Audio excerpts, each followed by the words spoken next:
Hello, hello! Welcome back! Today we are discussing episode 23 of the Dicely campaign, Shanties in the Fog. This was a very exciting episode because it featured our very first guest character appearance. That's right, the one, the only, Jesse Beam makes his appearance as Cap Calhoun. So the episode starts with the party finally leaving Valambridge. We have been here for forever, so it's very exciting to be taking off and finally seeing some new parts to this cool world.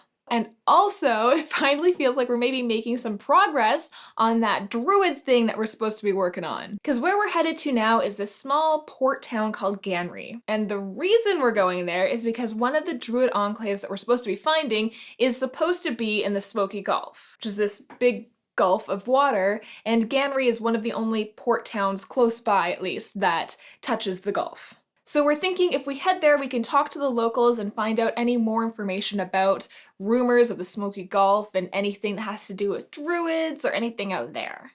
Ages ago, back in episode 17, Azaria also found a song written about a single-eyed dragon that was supposed to exist on this gulf.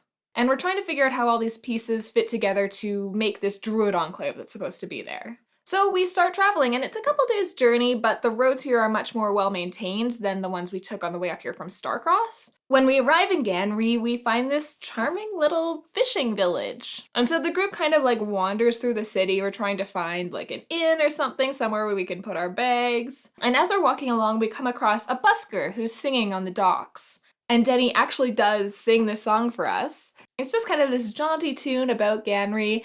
The song actually was written and composed by our own Anthony. It's just super fun to have moments like this in the story. It's so immersive, and it's so fun to see people be creative and be inspired by Denny's world. And I just love this group so much. So many talented people. But the song mentions this tavern called the Bear and the Feather. And so the group is like, well, all right, let's go to the Bear and the Feather then. And when we get there, we're immediately made aware of this large presence gambling at a table. And Jesse Beam as Cap Calhoun is introduced. Our first guest character, and boy did Jesse not disappoint. He really went fully into it as he dressed up as Cap himself. I think he shaved his beard for this, which is true commitment.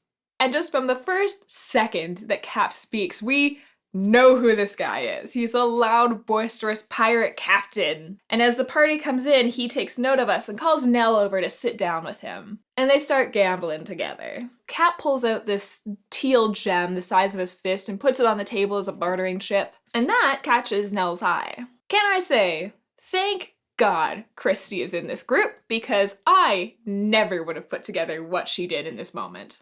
Honestly, she figured out this thing so quickly, I wondered if her and Denny had talked about it outside of the game, though I'm certain they haven't. Christy's just got the best set of notes ever, and she recognizes this Teal Gem as potentially being part of that song that I mentioned earlier. That song is about a one-eyed ghost dragon that's supposed to exist on this gulf here. And one of the last lines in the song warns people against falling for the teal glow in the fog. So Christy kind of immediately puts together that this might be from that teal glow. It may, in fact, be a ghost dragon's eye. So Nell manages to convince Cap to come to the side of the bar with her. She buys him some drinks and asks him some questions, and she starts to understand where he got this gem from. And he admits that he didn't get it himself, he won it gambling. But we do learn that he has a ship, and we may be able to convince him to take us out onto the Smokey Gulf with him. And Cap honestly seems kind of into it. He invites us onto his ship so that we can discuss the details in private.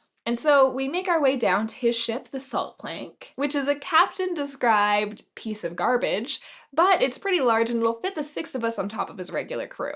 And so we strike a quick deal with Cap to pay for voyage into the fog of the Smokey Gulf.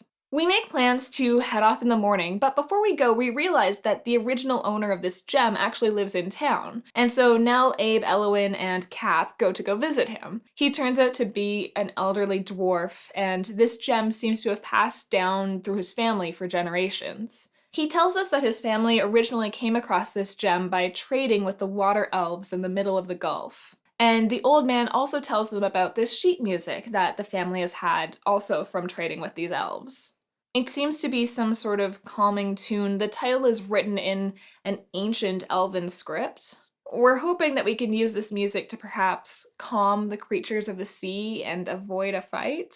In any case, when the morning comes, we take off, and the first couple days I think are pretty solid until we reach the fog.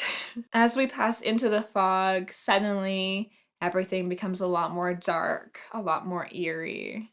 We sail a little bit longer, and eventually we can hear movement in the water. And these weird fish creatures from the deep start to climb up the sides of our boats. And while it is a fight, it actually goes pretty well for us, and eventually these creatures do just kind of retreat back into the water as we get even deeper into the fog. And now things are quiet again, but we can see a glowing teal light in the distance, and we know that that is exactly where Azaria's navigation has pointed us. As we get closer to it though, it seems like the light is perhaps moving, but as we kind of follow, suddenly a great big foggy dragon begins to appear around our ship. It kind of like passes by us, sails overhead, and eventually it lands on the ship, and it looks at Cap, who we all know is still holding that teal gem. Now that we're really looking at it, the dragon doesn't seem to be so much a ghost dragon as a dragon of smoke and fog and mist. And the group looks at Cap and convinces him that he needs to hand that gem over. Cap is very reluctant to do so, but eventually he does give in and presents the gem to the dragon, and the smoky dragon scoops it from him and disappears back into the fog. And for a moment, nothing happens. But then the wind starts to pick up around the ship, and it starts blowing kind of like a tornado around us, and it creates this dome of air surrounding the ship. And then, all of a sudden, the ship starts to sink into the water. But this dome of air protects us from drowning. The ship sinks deep under the surface and then begins to move automatically throughout the water. And eventually, the ship kind of settles underneath this island. And we can see the island above us is kind of like paddling a little bit. It seems to be made of pure vegetation, but it's kind of paddling and moving around in the water. And there's a small hole in the center at the bottom there. And the ship rises up and pops its way into that hole. And we emerge in this air pocket in the middle of this ball of vegetation. And we think we may have found our first Druid Enclave. But that's where the episode wraps.